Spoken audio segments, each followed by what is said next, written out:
Sa paggunita ng Mother's Day ngayong May 2026, isang maikling kwento ng pagmamahal ng isang ina ang ating matutunghayan. Kaya tara, samahan niyo kami.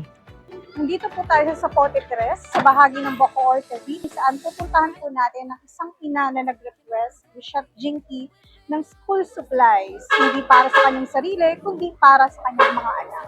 Hello! Siya si Jodeline, isang natatanging ina na may 3 anak. Bilang isang pamilyado, walang ibang sandali na hindi iniisip ang kapakanan at kinabukasan ng kanyang mga mahal sa buhay. Hindi na po sa pangsarili ko na lang. Kasi alam ko po yung pakiramdam ng walang nanay, na walang nag-alaga or walang nagbigay ng pangangailangan. So sabi ko, kung mabibigyan ako ng chance, sa kanila na lang yun. Para hindi po nila naranasan yung naranasan ko. Kaya naman nang mabasa ni Chef Jinky ang kanyang simpleng kwento pero may malaking pangarap para sa mga anak, ay agad tinugunan ang kanyang naging hiling. Masaya po and very thankful po for her kasi mas gugustuhin niya po na para sa amin kaysa po para sa kanya.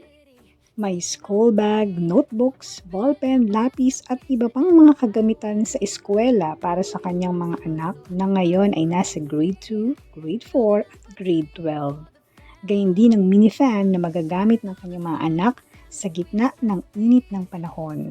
Kagalakan at hindi maipaliwanag na saya at ngiti ang namutawi sa mukha ni Jodeline.